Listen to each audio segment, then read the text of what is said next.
Hello, and so today I will be reading from my book journal, and I'm writing a book, so you guys get the privilege of hearing it. And so, hoping to find someone to type it for me and to keep writing it. I'm hoping that it resonates with a lot of people, and if not, all good too. You believe what you believe and take what you find helpful for you and leave the rest.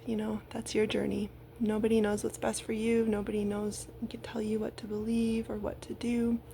We can spread some love and sprinkle wisdom in other people's direction, and then they decide what they want to do with it. And so my truth changes day to day too. And so one day I'll write something and maybe the next day something else. And that's the beauty of life, is you get to create yourself anew each day.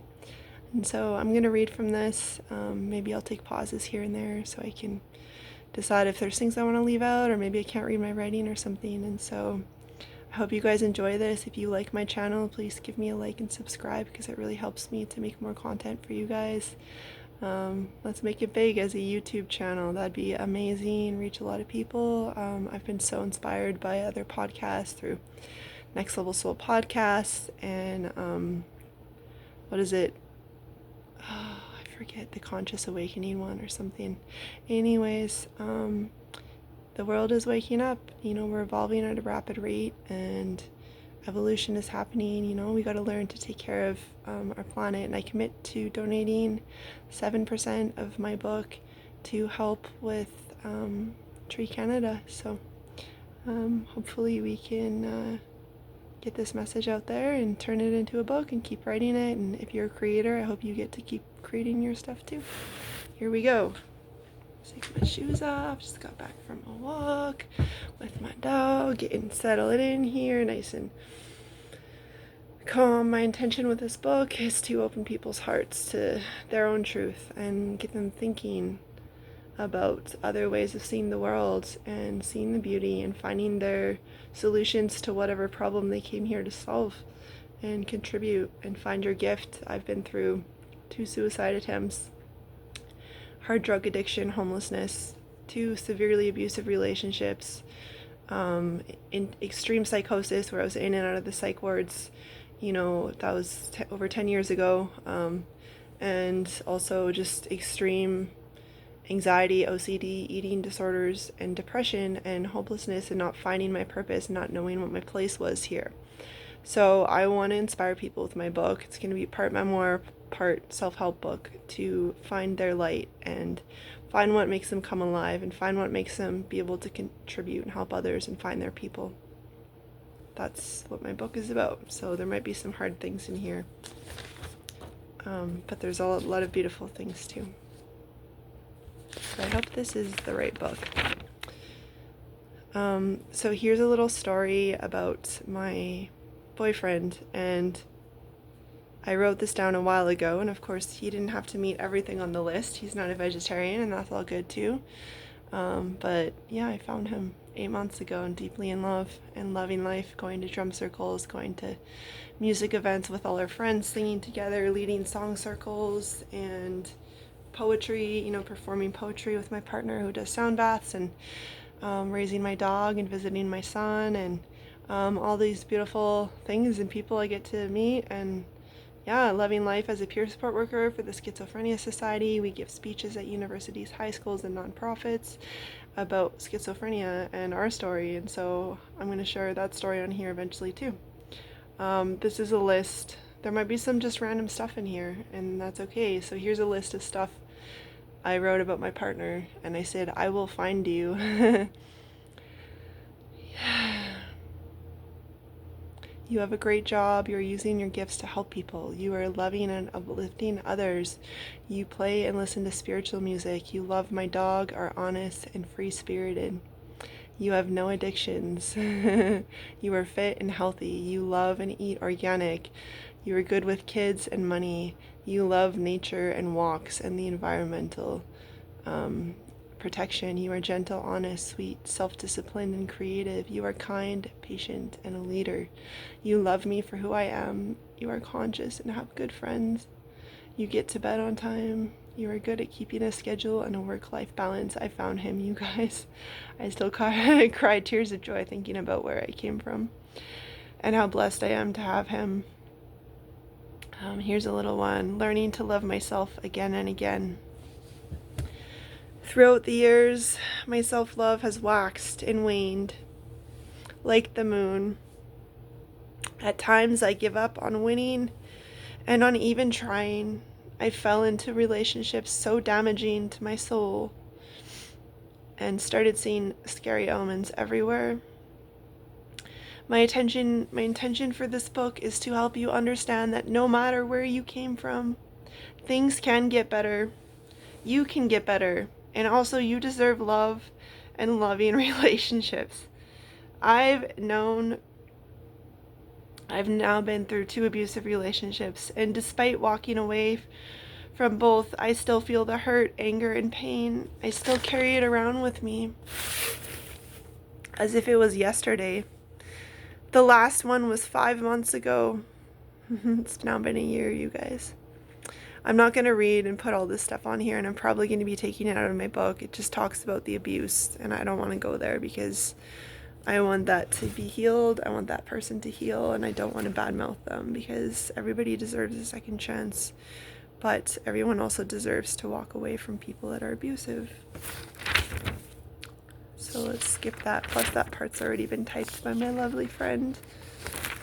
And so let's find next. I've got journal entries in here that I skip over.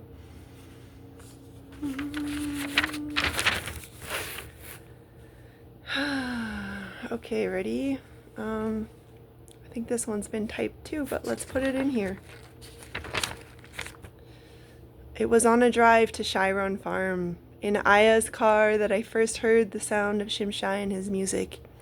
I was instantly mesmerized by his angelic voice and piercing lyrics.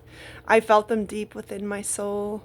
The peace and bliss I experienced at this time in my life was more than I ever expected. Who would have thought that a meth-smoking high school dropout would get sober and become a healer herself? Who would have thought that I'd be riding in a car listening to Shimshai on the way to an organic farm that I worked at? We traveled to and from the farm throughout the summer. We stayed together in a teepee. We cooked food on the stove, and I brought vegetables to eat, not even knowing how to take the time to make a salad, so I'd be eating raw carrots and cucumbers, looking at my friend saying, "Your salad looks so good," and she'd say, "Just make a salad," and I didn't know how to cook for myself, so I just ate. I was trying to be a raw vegan, which was very dangerous at that time because I didn't know how to do it, and now I eat plant-based at home mostly, and a little eggs and dairy when I'm out, but I really believe in eating products that are raised by animals that are treated well and organic. Alex chose me to work on our farm after I went to Mexico with her and Terry. After I joined Wild Rose College on a deeply spiritual journey to the pyramids, jungles, and oceans. I'd never heard any music like this before. Could it be true?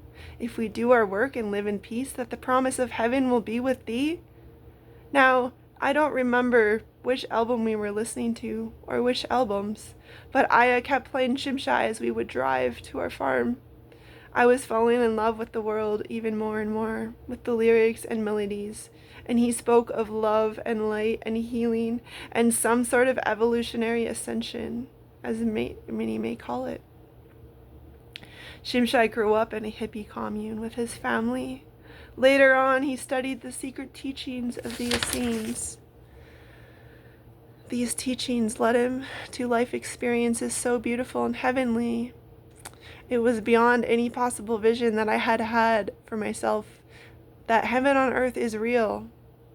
The medicines of the plants and sacred ceremonies, the many vision quests, all of it was a brand new world to me. Stepping into the realms of herbal medicine and learning about plants to heal myself was my new journey. As we grew plants and food, we not only healed ourselves, but we worked and healed the earth as well. We healed all those that ate the herbs and the food, and it was all organic and nourishing, and yet we did no healing at all. All we are was open channels for people to heal themselves. After healing the music and feeling it in my body and soul, It changed my life forever. I had to know more about Shimshai, his life, his walk, his message, and even his family and his community. I went to his website, an easy thing to do, and sure enough, an opportunity opened up to go visit and join in the retreat center. And now I can't remember if I brought my drum or guitar the first time, and I didn't yet know that this would be the first of many retreats I would go to. Now, I didn't even consider at the time that there was a god or goddess or even a Mother Earth, or that everything in my life actually was the perfect recipe for my evolution.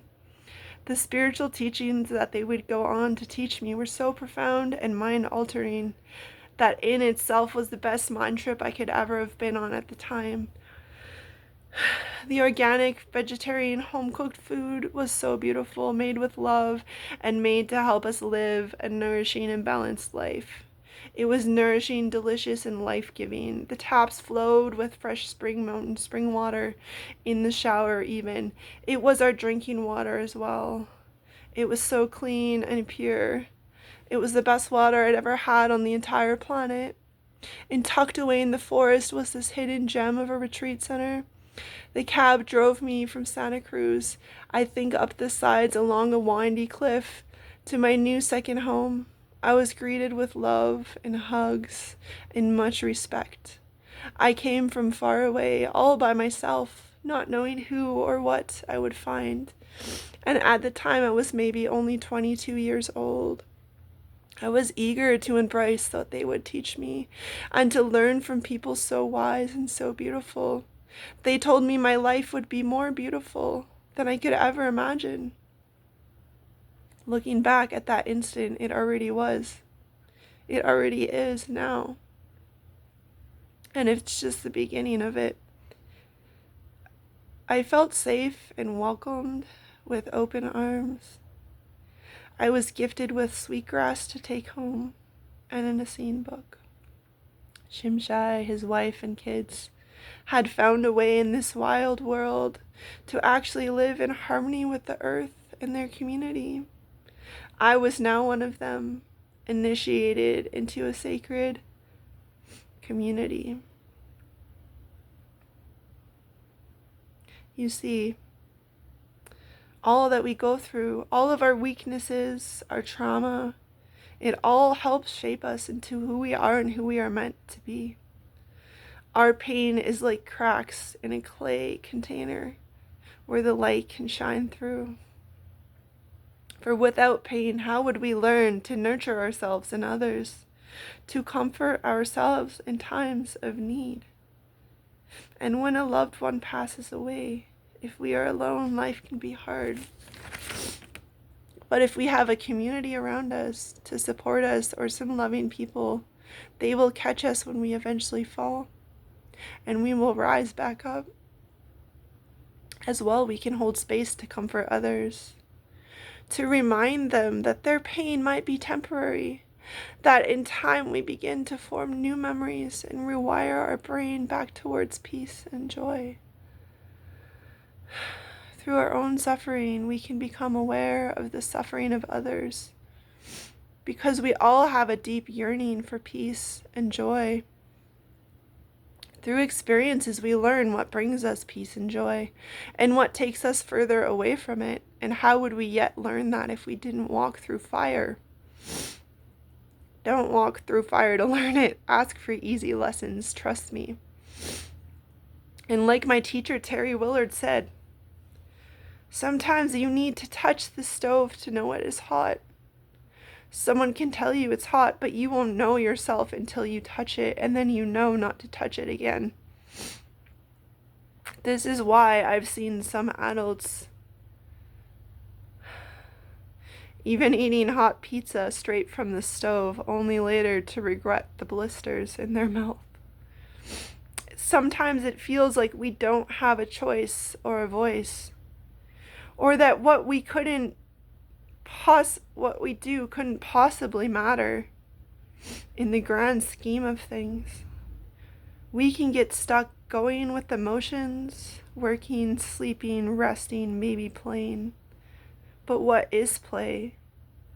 and we will explore the concept of play a little more.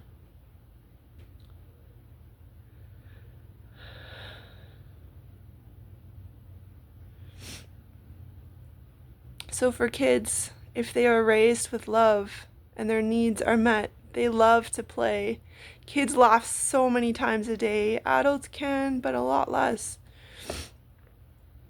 Kids have amazing imaginations. Give them one little toy and they can play for hours. They can go to the same playground week after week and week, and yet each time they are so excited to be there as if it is the first time. And they don't want to leave. Mommy, mommy, can we just stay? Can we stay longer? No, it's time to go. But why? I just want to play. Kids don't always understand. They don't always understand that sometimes they have to balance play with rest and play with food and working and downtime too. Sometimes we don't understand that until we learn either. Kids seek to play. They need opportunities to use their imaginations, to be creative, and to connect with other kids. Imagine if we could keep that joy and spark alive within us. If we could keep that intense desire to be creative and to learn. This too is why books are so valuable. They teach us to see the world in a new way as we evolve. And kids are going through the fastest evolution of all. Life changes all the time. This is how we know that even our deepest suffering can be let go of as we embark a new way of living. Believe that you can heal. And the more that we believe we can heal, the greater our capability is to heal.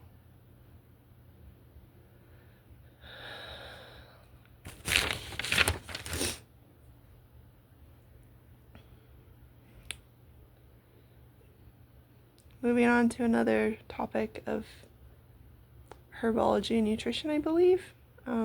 We are what we eat, what we do with it, and what we do not eliminate. What we put in our bodies is one of the most important decisions that we can make. How we eat and what kind of foods we eat, our stress levels, and when we eat, it all impacts our health and our gut, our digestion. The gut can be considered our second brain. What does that even mean? The state of our digestion can directly affect not only the state of our physical health, but our mental health as well. Doctors say sometimes that our brain controls our body, or that our brain is one of the most important parts of the body, kind of a control center that we master, a computer. But look at serotonin, for example. Many of us have heard that healthy serotonin levels affect our happiness. We might even take an antidepressant to increase our serotonin. But did you know there's better herbs and medicines and supplements that help with depression versus taking medication for it? I'm not a doctor, so contact your local healthcare practitioner. This is only for educational purposes. But what if I told you that most of our serotonin, as we know, is actually produced in our gut? A backed up, sluggish digestive tract can affect our mood. Or the other end of the spectrum is food is going by too fast. That can be an issue too. The state of mind we are in when we eat affects how we digest our food. Remembering that a good healthy gut and digestive system means that we absorb the nutrients properly and eliminate waste and toxins properly as well. When we are peaceful and happy during our mealtime, we actually digest our food better. When we are rushed and busy and stressed and distracted, that too can leave a negative impact on our digestion. This is one reason why taking the time to give thanks and bless our food, co-creating a sacred mealtime experience, and separating our meal and time experience from the hustle and bustle of our busy lives can improve not only our digestion, but our whole outlook on life. A healthy gut is a healthy mind and a healthy body. Let's see what comes next. Intention. My intention is to evolve, to bless and be blessed, to be the full expression of love that I am, to heal and uplift, to live in peace and gratitude, to make it to Zion, to Avalon. The new earth is coming. And as we gather in our communities, we are here to celebrate life, love, peace, joy. We are here to learn how to radically accept one another and ourselves.